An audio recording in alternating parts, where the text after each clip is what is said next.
मेरा भाई थोड़ा अजीब था।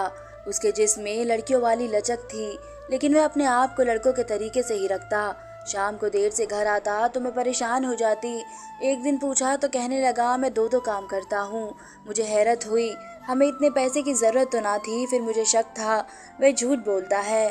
फिर एक दिन मैंने उसका पीछा किया और तौबा तौबा, वह काम पे जाने की जगह रेड लाइट एरिया की तरफ जा रहा था। जब उसके पीछे अंदर चली गई तो मेरे होश उड़ गए, क्योंकि वह तो एक मर्द। मेरा नाम सुमन है। मेरा इस दुनिया में सिवाय मेरे भाई के और कोई भी नहीं था। मेरा भाई मुझसे सिर्फ 1 साल बड़ा था। माँ बाप के जाने के बाद हम लोग किराए के घर में रहते थे। माँ बाबा इस दुनिया से गए तो चाचू ने हमारे घर पर कब्जा कर लिया। बाबा के सामने तो वह कहते थे कि मैं उन बच्चों का बहुत ख्याल रखूंगा, क्योंकि मेरे बाबा काफ़ी बीमार थे। लेकिन जैसे बाबा इस दुनिया से गए तो उन्होंने अपना रंग दिखा दिया। पूरे ख़ानदान में सिर्फ बाबा ने ही अपना घर बनाया था। बाकी सब लोग किराए के घर में रहते थे, इसीलिए उन्होंने फ़ायदा उठाया था। मेरे बाबा की तबीयत बहुत ख़राब थी और एक दिन माँ उनको हॉस्पिटल ले गई, क्योंकि मेरा भाई भी घर पर नहीं था और मैं भी रास्ते में ही हादसा हो गया। बाबा तो पहले ही बिस्तर पर मरे पड़े थे। उनके साथ माँ भी इस दुनिया से चली गई। माँ को कुछ कहने का मौका नहीं मिला। बाबा ने आखिरी सांस लेते हुए भाई से कहा कि अपनी बहन का बहुत ज़्यादा ख्याल रखना, ये तुम्हारी जिम्मेदारी है। मेरा भाई भी कोई बहुत जिम्मेदार इंसान नहीं था, वह अपनी दुनिया में मसरूफ़ रहता था। बाबा हमारे 8 साल से बीमार थे, लेकिन इसको कोई ज़्यादा फिक्र नहीं थी। लेकिन अब तो सब कुछ इस पर पड़ गया था। माँ का कुछ जेवर था और बाबा के इलाज के लिए कुछ पैसे जमा किए थे, वही हमारे पास थे। हमने किराए का छोटा सा घर ले लिया और वहाँ पर रहने लगे। ये घर बहुत ही गंदा था। इसमें 2 कमरे थे, एक कमरे को कमरा कहना भी नहीं चाहिए था। वहाँ पर लगता है किसी ने मुर्गियाँ रखी हुई थी। और एक बाथरूम था जो बाहर सहन में बना हुआ था। मैंने भाई को कहा कि छोटा कमरा तो रहने के काबिल नहीं है, यहाँ पर कबाड़ रखते हैं और बड़े कमरे में ही सोने के लिए जगह बना लेंगे। तो उसने कहा कि नहीं, मुझे अलग से कमरा चाहिए। मैंने कहा कि तुमने कमरे का क्या करना है, वह कमरा रहने के काबिल नहीं है। इसको जितना भी साफ कर लो उससे बदबू नहीं जाएगी। दूसरा कमरा काफ़ी बड़ा था। मैंने उसे कहा कि वह अपना बिस्तर एक साइड में बिछा ले और एक साइड पर मैं अपने लिए बिस्तर बिछा लूँगी, लेकिन इसकी ज़िद कायम थी। इसलिए मुझे कहा कि तुम इस कमरे को साफ़ करो जितना हो सकता है, बाकी अगर इसमें से बदबू आएगी तो वह मेरा मसला है। मैंने कहा कि जानवरों वाले कमरे में सोओगे तो कोई बीमारी हो जाएगी, लेकिन उसने मेरी बात नहीं मानी। पता नहीं उसे अलग कमरा क्यों चाहिए था। ऐसा भी उसने रात में क्या करना होता था कि उसे अलग कमरे की ज़रूरत थी। 2 लोग थे हम घर में। पहले तो मैं माँ बाबा के साथ सोती थी, मुझे भी डर लगता था अकेले सोने से, और अब वैसे भी दिल में इतना डर बैठ गया था, इतना बड़ा दुख भी था। अब तो हर किसी से डर लगता था। लेकिन मेरे भाई ने मेरी बात नहीं मानी। उसने कहा कि मैं थोड़ा बहुत काम कर लूँगा, तुम बस घर को संभाल लेना। हम 2 लोग थे, हमारा इतना खर्चा नहीं था। एक दिन कुछ पका लेते तो 4 दिन खाते थे। ये शुक्र है कि चाचू ने हमारा सामान नहीं लिया था, सामान हमने रख लिया था। वैसे भी इस घर में था ही क्या, घर में रोटी पानी तो चल ही रहा था। लेकिन मेरे भाई की हरकतें बहुत ही अजीब हो गई थी। मैं माँ बाबा की तरफ ही मसरूफ़ रहती थी। 8 साल से तो बीमारी में काट रहे थे हम लोग, इसलिए कभी भाई पर ध्यान ही नहीं दिया। लेकिन अब जब इस पर ध्यान देना शुरू किया तो पता चला कि उसकी हरकतें काफ़ी ज़्यादा अजीब थी। एक दिन वो उसी कमरे में बैठा था और वहाँ से मुझे कैसे गाने की आवाज़ आई, जो तवाइफे अक्सर अपने कोठों पर लगाए होती है। इन आँखों की मस्ती के मस्ताने हज़ारों हैं। मैंने दरवाजे पर दस्तक दी और कहा कि किस किस्म के गाने सुन रहे हो, बंद करो। दरवाज़ा अंदर से लॉक था। उसने दरवाज़ा खोल दिया। मैंने कहा कि दरवाज़ा लॉक करने की क्या ज़रूरत है, तो कहने लगा कि गलती से हो गया था। मैंने कहा कि माँ बाबा को इस दुनिया से गए हुए 2 महीने भी नहीं हुए हैं और तुम गाने लगा कर बैठे हो। तो कहने लगा कि गलती से लग गया था, इसी को हटा रहा था कि मेरा फ़ोन हैंग हो गया और गाना हट नहीं रहा था। मैंने कहा कि किस किस्म के औरतों वाले गाने सुनने की आदत है इसको। मैंने उसे कहा कि इस तरह मत क्या करो। उसने मुझे थोड़ा गुस्से से कहा कि ठीक है दादी माँ, अब तो तुम्हारी बात ही माननी पड़ेगी, मेरे सर पर सवार हो गई हो। मैंने कहा कि सवार होने की बात नहीं है, जो बात गलत है वह गलत है। हमारे दोनों माँ बाप इस दुनिया से चले गए, ये हमारे लिए कुछ छोटा दुख नहीं है, और तुम हो कि तुम्हें गाने सुनने की पड़ी है। उसने कहा कि तुम जो रो रही हो वही काफ़ी है, तो मैं क्या करूं? तुम्हारे आंसू नहीं रुक रहे तो इसका मतलब ये नहीं कि तुम्हें सबसे ज़्यादा दुख है। मुझे भी दुख है, लेकिन मर्दों को ऊपर वाले ने हिम्मत दी होती है। वैसे मेरा भाई देखने में तो काफ़ी दुबला पतला लगता था और इसकी दाढ़ी भी अभी तक नहीं आई थी, जबकि 18 साल का हो चुका था।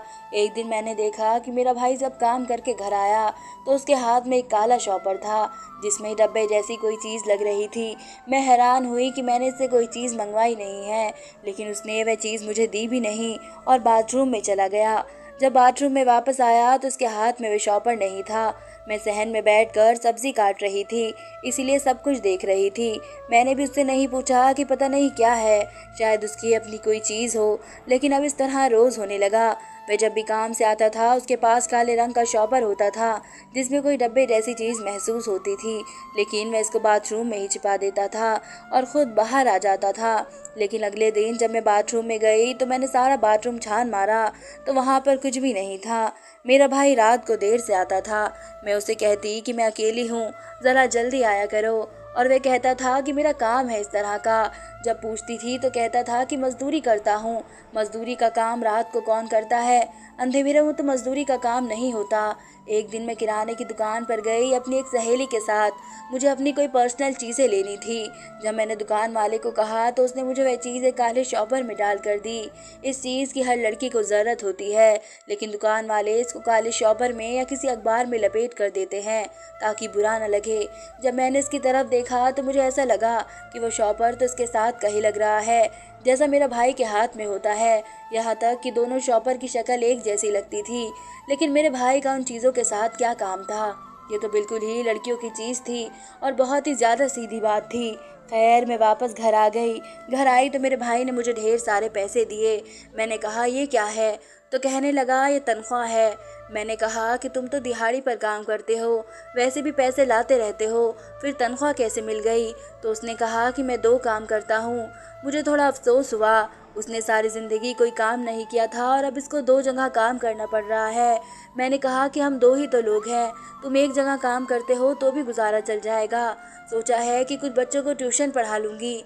तो उसने कहा कि नहीं, मुझे घर में लोगों का आना जाना पसंद नहीं है। मोहल्ले के लोग घर में आएंगे तो इस घर के मामले पर नज़र रखेंगे, बातें करेंगे, और मैं ऐसा बिल्कुल भी नहीं चाहता हूँ। तुम ये पैसे अपने पास रखो ज़रूरत के लिए, बाकी रोज़ के पैसे उनसे खाना वगैरह बना लेना, लेकिन घर में भी कुछ पैसे होने चाहिए। और मैंने सोच लिया अगर मेरे पास ज़्यादा पैसे आ गए तो मैं चाचू पर केस करूँगा। मैंने कहा कि रहने दो, हम लोग केस हार जाएंगे, वकीलों की फीस कौन भरेगा और तारीखों पर कौन जाएगा?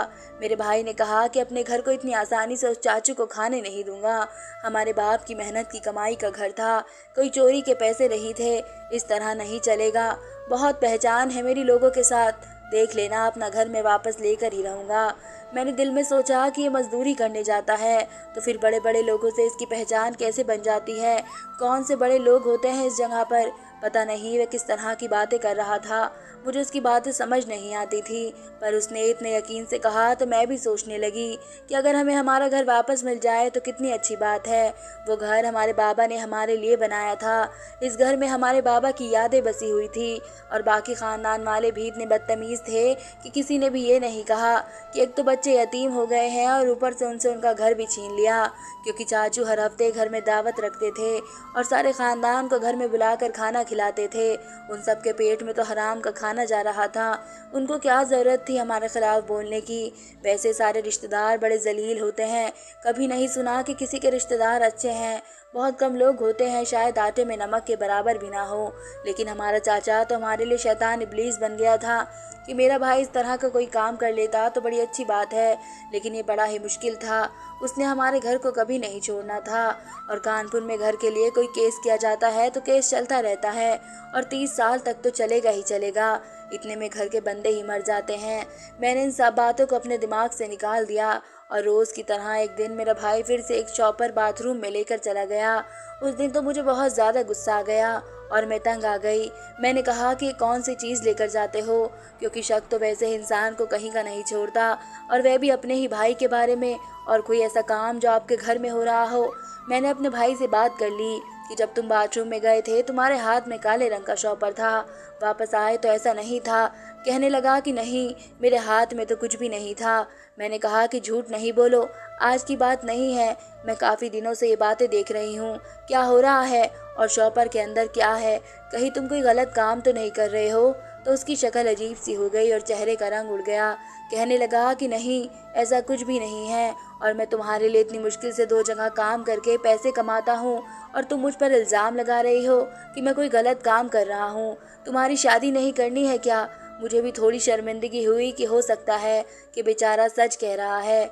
मैंने कहा कि अच्छा ठीक है, इस तरह की बातें नहीं करूँगी, लेकिन अगर तुम कोई गलत काम कर रहे हो तो मत करो। हमारे बाबा ने सारी ज़िंदगी हमको हराम नहीं खिलाया है। मेरे भाई ने अपना सर पकड़ लिया और खाना छोड़कर वहाँ से चला गया। मैं इससे कोई भी बात करती तो मेरी बात का जवाब भी नहीं देता था। एक दिन हम लोग साथ बैठे थे, जब मैंने अपने भाई की शक्ल देखी तो मैं हैरान रह गई। मेरे भाई की आंखों में सुरमा लगा हुआ था, लेकिन ये सिर्फ इसकी आंखों के अंदर ही नहीं बल्कि आसपास भी लगा हुआ था, और पलकों के अंदर भी कोई काली काली चीज़ फंसी हुई थी। ऐसा लगता था कि इसने आंखों का मेकअप किया था और फिर इसको ठीक तरह से धोया नहीं था। मैंने कहा तुम्हारी आंखों को क्या हुआ है? तो वह घबरा गया और अपनी आंखें मल मल के साफ करने लगा। कहने लगा मैं मिट्टी वाली जगह पर काम करता हूँ। आंखों में जलन हो रही थी। एक दोस्त ने कहा कि सुरमा लगा लो, सुरमे में बड़ी ताकत होती है और वैसे भी आंखें साफ होती है, तो वही लगा हुआ होगा। मैं भी कोई पागल नहीं थी, सारी ज़िंदगी मेकअप की चीज़ों के साथ ही गुजारी थी। सुरमा या काजल में फ़र्क होता है। सुरमा हल्का होता है, वह कभी भी आपकी आंखों में इस तरह से नहीं फैलता, पलकों के नीचे ही होता था। शायद मेरे भाई ने काजल लगाया था और मस्कारा भी, लेकिन वह ऐसा क्यों करेगा? पता नहीं, शायद मैं ही पागल हो गई थी। माँ बाबा के जाने के बाद मैंने अपने आप के बारे में भी नहीं सोचा था। अजीब सा दिमाग हो गया था मेरा। ऐसा लगता था कि वह गए नहीं हैं, अभी भी इस दुनिया में हैं। अचानक से मुझे आवाज़ देंगे और कहेंगे कि बेटी हमारे लिए चाय बना लो, लेकिन जब आसपास देखती थी तो कोई भी नहीं होता था। इसीलिए मेरे दिमाग की हालत तो वैसे ही नॉर्मल नहीं थी। मैंने भी इस मामले पर ज़्यादा गौर नहीं किया, लेकिन इसके बाद जो हुआ वह बात नज़रअंदाज करने के काबिल भी नहीं थी। एक रात मैं सुकून से अपने कमरे में सो रही थी, जब मुझे अचानक से कुछ अजीब आवाज़ें आने लगी। ये 2 तरह की आवाज़ें थी। पहली आवाज़ तो किसी गाने की थी और ये गाना फिर से उसी तरह का था जैसे किसी ने नाचने के लिए लगाया हो, और दूसरी आवाज़ ज़मीन पर धमक की थी, जैसे कोई ज़मीन पर छलांग मार रहा हो, जिसकी वजह से ज़मीन से आवाज़ हो रही हो। और जब मैं कमरे से बाहर आई तो मैंने महसूस किया कि एक तीसरी आवाज़ भी आ रही थी, जो कि शायद किसी घुंघरू की थी। यानी कि साफ बात यह थी कि कोई रात के 2 बजे एक बेहुदा सा गाना लगाकर, पैरों में घुंघरू पहनकर रात के इस वक्त डांस कर रहा था। मैं हैरान थी कि कौन हो सकता है। आसपास के घरों में तो इस तरह का कोई भी नहीं रहता था। एक तरफ पंडित का घर था, उनकी बेटियां तो इस तरह का डांस करने के बारे में सोच भी नहीं सकती थी, और दूसरी तरफ तो एक बूढ़े अंकल आंटी रहते थे और ज़्यादा दूर से आवाज़ नहीं आ रही थी। मैं भी नींद में थी, मेरा सर घूम रहा था, लेकिन जब मैं अपने भाई के कमरे की तरफ गई तो मेरे कदमों तले ज़मीन निकल गई, क्योंकि आवाज़ वहाँ से ही आ रही थी और साफ साफ आ रही थी। मैं तो ये सोचने से भी काँप रही थी कि मेरा भाई रात के इस टाइम इस तरह से डांस कर रहा था, वह भी घुंघरू पहन के। क्या मजाक हो रहा था? मैं नींद में तो नहीं थी। मैंने दरवाजे पर दस्तक देना शुरू कर दिया और कहना शुरू कर दिया है, क्या तमाशा लगा रखा है? थोड़ी देर के बाद म्यूज़िक बंद हो गया। इसका मतलब कि वहीं से आवाज़ आ रही थी, और आधे घंटे बाद मेरे भाई ने दरवाज़ा खोला और वह इस तरह से पेश आ रहा था जैसे नींद से जागा हो। मैंने कहा कि तुम क्या कर रहे थे? डांस कर रहे थे? तो कहने लगा कि तुम्हारा दिमाग ख़राब है, मैं क्यों डांस करूँगा? मैंने कहा कि मैं कोई लड़की हूँ जो डांस करूँगा? मैंने कहा कि मैंने खुद आवाज़ सुनी है। इसने कहा कि मैंने अपने फ़ोन पर गाना लगाकर शायद छोड़ दिया था, उसी की आवाज़ होगी, और ख़ुद मैं सो गया था। लेकिन डांस कौन करेगा इस टाइम? क्या पागल हो गई हो? जाओ, मुझे सोने दो। उसने मेरे मुंह पर दरवाज़ा बंद कर दिया।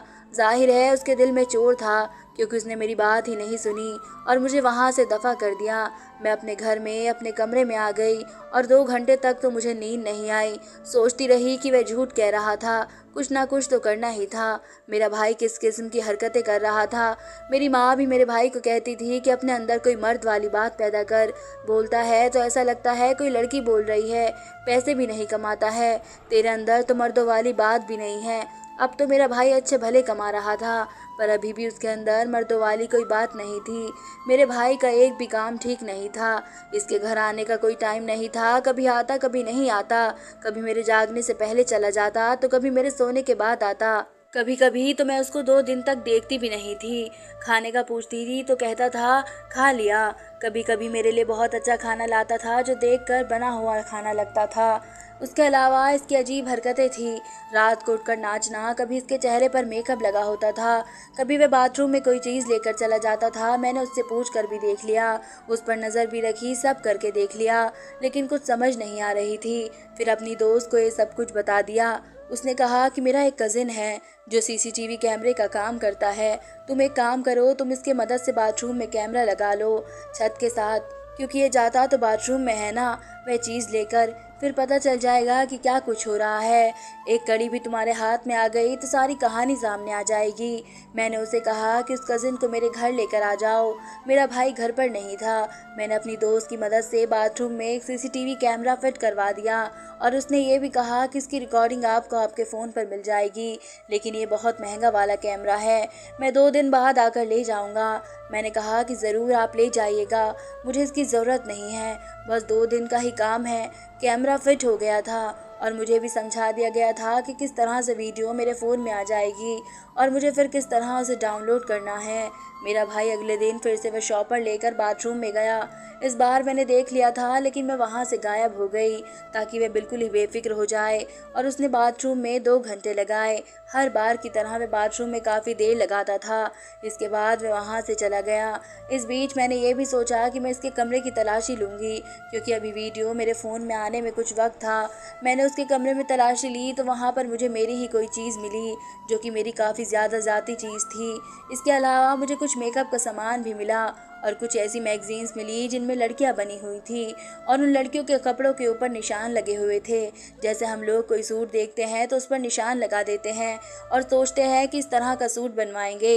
इसके बाद मुझे नोटिफिकेशन मिली कि वीडियो आ गई है। मैं बड़ी परेशान थी क्योंकि मुझे समझ नहीं आ रहा था कि इस वीडियो में क्या होगा।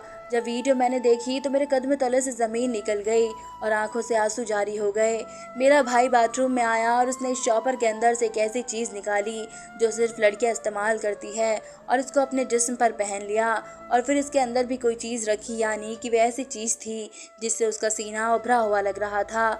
इसके बाद उसने अपने आप को स्वेटर के अंदर छुपा लिया और वह चीज़ भी अपने साथ ही ले गया, यानी कि उसका शॉपर। इसका मतलब कि मेरा भाई लड़की बनता था, लेकिन क्यों, क्या करता था वह लड़की बनकर? वह तो लड़का था, इसे लड़की बनने की क्या ज़रूरत थी?